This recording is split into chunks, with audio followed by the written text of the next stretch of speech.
But many of the president's critics were hoping for something stronger.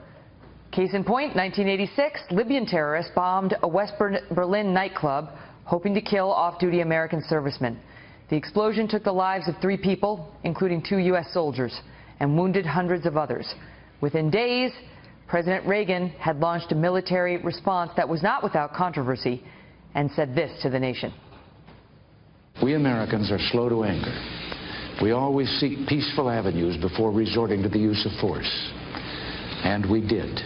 We tried quiet diplomacy, public condemnation, economic sanctions, and demonstrations of military force. None succeeded. Despite our repeated warnings, Gaddafi continued his reckless policy of intimidation, his relentless pursuit of terror. He counted on America to be passive. He counted wrong. I warned that there should be no place on earth where terrorists can rest and train and practice their deadly skills. I meant it. I said that we would act with others if possible and alone if necessary to ensure that terrorists have no sanctuary anywhere. Tonight, we have. Joining me now, Charles Krauthammer, syndicated columnist and Fox News contributor. Charles, good to see you. Those Reagan remarks just make you feel something. They make you feel, among other things, that he got it. He got it. Your thoughts? Obama's rhetoric was completely wrong, repeating everything he's been saying for 7.5 years, which has yielded us the worst outbreak of terrorism that we have seen. The last 12 months have been all over the globe, mass murders on a large scale and quickening in pace.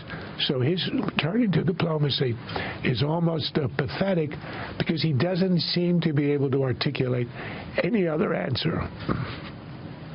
At this point, Americans want to know what it's going to take to win. I mean, the resolve to defeat this group is growing by the day. Well, he's tried diplomacy. People don't even remember now when they called for a big summit, world leaders to go after this. Kerry called a huge summit right after the earlier ISIS attacks, the earlier ISIS, the cold-blooded executions on the video and on the internet. What it was, large number of countries. Obama boasted of a 61-member coalition, which is pathetic. Where are these people? It's essentially the U.S. Air Force, a couple of other allies, and, of course, the Iraqi army and militias on the ground, and the Kurds, of course. But the idea that our diplomacy is solving this has simply been shown to be false. What needs to be done, everybody understands, this is ISIS has alienated every country in the region, alienated people around the world, and it can be taken out. It is not 10 feet tall. The Washington Post had a lead story earlier in the week talking about the fact that ISIS is quietly preparing its own people for the fall of the caliphate.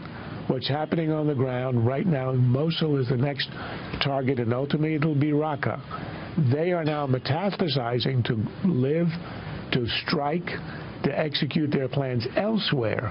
But they are being squeezed in their homeland, and that, to me, is the key. That's the way to win this. You have to make them homeless. You have to remove the sanctuary. You have to remove their income. Ultimately, they then have to go underground. Yes, they will continue to strike, but they will be nowhere near the threat they are now. It hinges on what happens in the ground in the region, and you don't execute that by diplomacy. Charles, what do you make of what's happening in Turkey tonight? Well, the reports are conflicting. The military clearly has been seen itself for 100 years as a defender of secularism, and they have a president who has been relentlessly pushing Turkey into a dictatorship. He's been suspending judges, imprisoning journalists, taking over all the institutions, and Islamicizing the country, one that is famously secular in the Muslim world.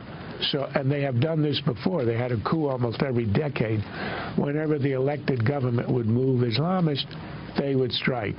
Now, if they succeed, I think ultimately it will be to our benefit, because the Turkish military, the secular arm Turkey is a very strong ally of the West, very anti-Islamist, would join us with a lot more vigor in the fight against ISIS and terrorism. If Erdogan wins, I suspect he'll be strengthened. He will accelerate the Islamicization, and he has been playing a double game with ISIS, allowing infiltration into ISIS territory, allowing the fighters to go in and out, and also allowing the refugees to pour into Europe. So his game is, he's not an enemy. He's been warming up slightly, allowing us to do airstrikes out of Turkey. But this could change. He could be embittered, he could be radicalized, and that would be a terrible outcome. Charles Krauthammer, thank you so much. Good to see you. My pleasure.